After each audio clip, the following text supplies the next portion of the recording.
Our specialist today claims raising taxes on the rich is what we need to do to create jobs, and that the real job creators aren't big business or bigwigs, it's the middle class.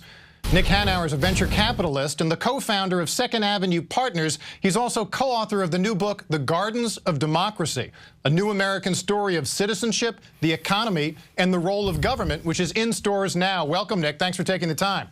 Matt, thank you so much for having me. So you're going to be the newer, younger, hipper version of the enlightened capitalist in the role that Warren Buffett has played for so long. I know a lot of people were angry by the provocative Bloomberg op-ed you had out yesterday, basically saying that a little redistribution could help create jobs right now. And you're not a Marxist making this case. You're a successful entrepreneur. Explain your thinking, sir.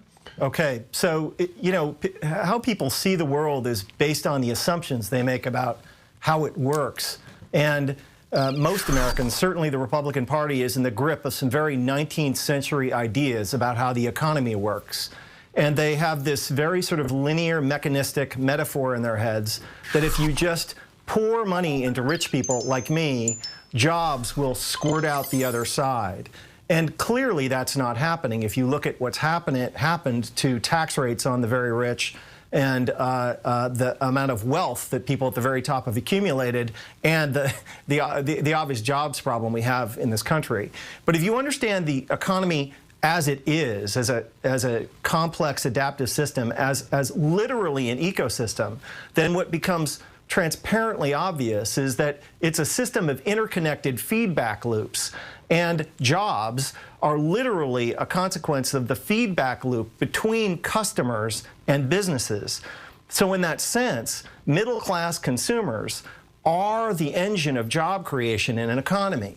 Look, Matt, businesses hire when they have more customers, and they fire when they have less customers. That's by a full order of magnitude the only thing that matters to businesses. And what we have done in this country for the last 30 years is that we have systematically impoverished the middle class to benefit a tiny minority of citizens like me. And it's crazy.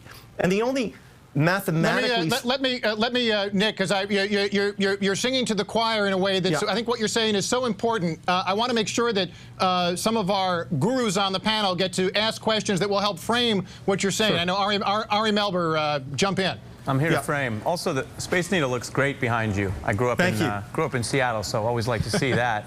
Are you basically saying then that this is all about spending? I mean, a counterpoint to you would be, well, what if people at the higher income brackets were required to spend all of any tax benefit or temporary tax relief that they got? Would that change your analysis? It's just not feasible. Look, I literally make about 1,000 times as much as the average American, all right? And the problem is that my wife and I, we only have 3 cars. I buy a couple of 3 pairs of jeans a year. I go out to eat. Have you thought about getting a 4th car? You know, I could. I'm here to frame this discussion. But you know, the problem is that we accumulate wealth and sock it away into hedge funds in New York and other things, you know, at 100 or 1,000 times the rate at which we spend. You know, as I pointed out in the article, for people like me, you know, the one truly expensive thing that we spend money on is private air travel, which doesn't benefit the economy. You have this very insidious problem in this country where you have pushed all the income to the very tippy top.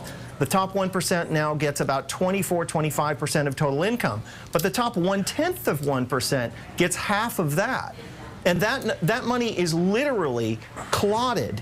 It's like a clot in the economic circulatory system. And this is the fundamental problem.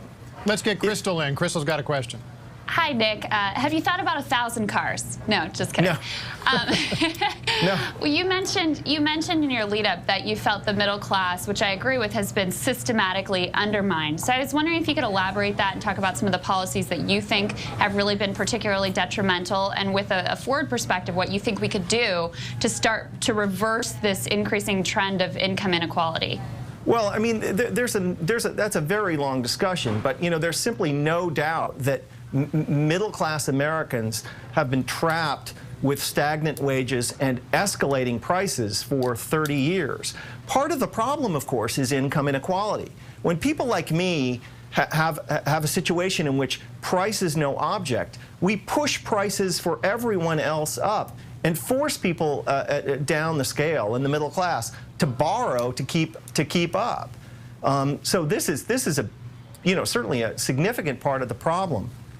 But fundamentally, we have the situation where we have pushed income to the top, right, in all sorts of ways, both economic and cultural, and we have decreased the rate at which we tax the top by 60–70% over the last 30–40 years.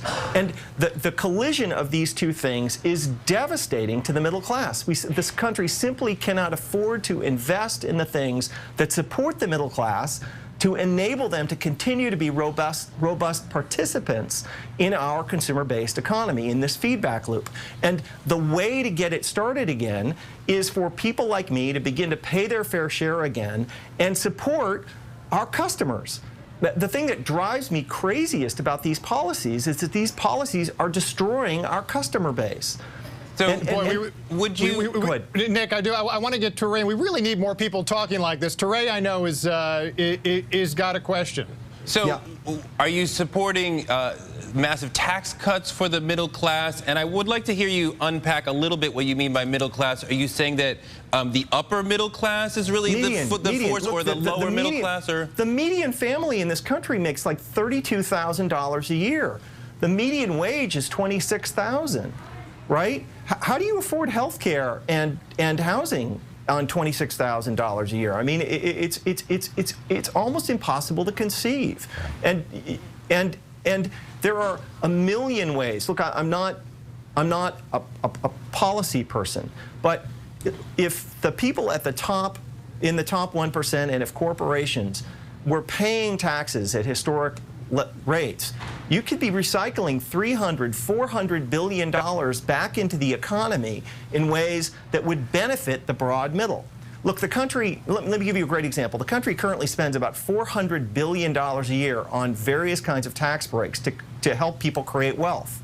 The country used to be in the business of helping people become wealthy.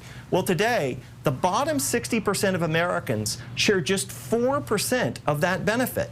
The top 1% get something like half the benefit. So we don't help people become wealthy in this country today. We pay the wealthy for being wealthy today. It's absolutely insane and upside down. Nick, it's a fantastic message. I'm so glad you're speaking out on this. I hope that this message is going to go viral like Elizabeth Warren's video and like the Warren Buffett stuff, and that you're going to keep at this, because we need more high net worth patriots like you to sound this call. Thanks for writing this. Thanks for coming in today. Thanks as always to our mega panel. That's Ari.